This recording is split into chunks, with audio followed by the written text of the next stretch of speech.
Hello, hello. I'll use the occasion of having an amazing venue. It's beautiful here. Except of that construction, I believe it's the casino that is being built. Oh, what to do? Here is better. Let's talk about the bone healing. I was in deep problems because my sternum didn't heal nice after the surgery. It actually didn't heal at all. And I got some lessons from that. There were a few things that I could do better to have that problem tackled quicker, and I decided to tell you about those things from a physiotherapist perspective, so you could avoid those problems, so you could enjoy better bone healing, so you could go back to your activities faster, and thanks to that you probably will worry less. And my case was pretty bad, so if you struggle with the same, then there is a hope for you as well. Yes, give me angry comments. I'm walking on the road for bicycles, but this road is just so aesthetically beautiful. It's hard to resign from that. The path for pedestrians is not that nice, so I'm walking on the side hoping that I don't bother anyone. If I'm in better mood, you will be in better mood as well. So forgive me. 14 weeks after the heart surgery, which means 3.5 months, I still had lots of pain, lots of clicking. I was not able to reach over my head without pain. I was not able to load my arms without pain. I felt lots of shortness of breath. And 3.5 months is the period where the bone should be already healed. The bone heals 2 up to 3 months after the injury or surgery. So if I had those things 3.5 months later, you can imagine how stressed I was. And I was terribly stressed. If I wouldn't treat that, there was a risk that I would have to undergo another surgery, stabilization with some plate or more screws or some wires. I would have to go through a lot of pain. I would have to take off again from work for 2 or 3 months, and that's not something that I could allow for. So all of the attention, all of the resources, all of the knowledge, all of the tricks, I used everything to heal that, and it worked. 1 month after implementing all of those things that I will share with you, the bone was super nice. I was able to load it again. I was able to do a dead hang. I was able to do push-ups since that time. Obviously, still with some pain. It's normal to have a bruise-like pain, but there are no signs of instability, of hesitation, of fear. If there is clicking, the clicking is there because the tissues jump on top of the wires, and I can clearly feel that. I can recreate that with my finger. The wires will be taken out next year. That's not an issue. The issue was that the clicking I felt before was painful, was heavy, was deep, and it felt like the bone is rubbing against the bone. I had delayed bone growth because I was vitamin D deficient, and I figured that out only 2 months after a surgery when I did the blood test. I was taking 4,000 units of vitamin D, so I was sure, I was confident that everything is taken care of, that my vitamin D levels are fine, because it's double the dose that is usually recommended. Now, when I did the examination, I was on the bottom line, so it was not deficiency yet, but it was closer to the bottom.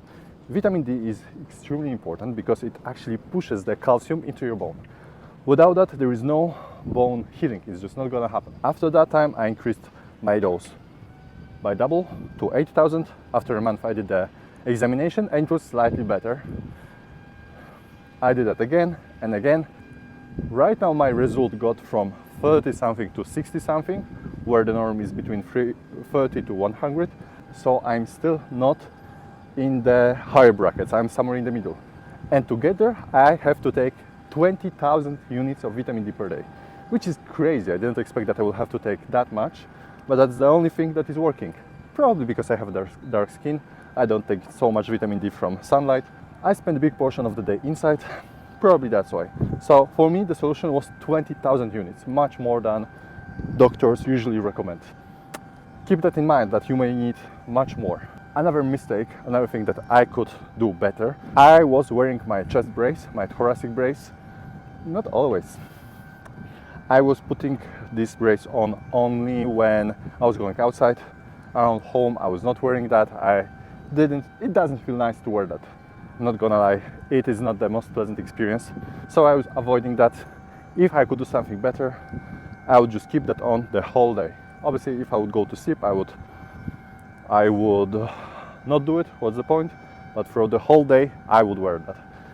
Since I realized that there is a problem with bone growth, I got myself much stronger brace, and without forgiveness, I was keeping that on every day until I felt that my sternum is finally stable.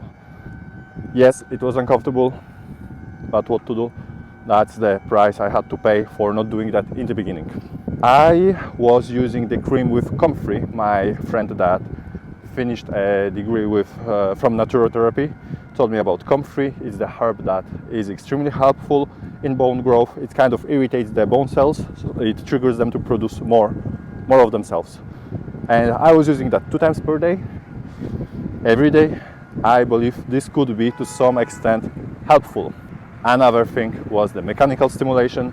There is old trick to stimulate the bone growth, which is basically poking that bone 5 minutes per day gently with the fork to stimulate the bone. As you know or you don't know, the bone responds to the mechanical stimulus. That's why people who don't walk, people who don't do the strength training, they have smaller bone density.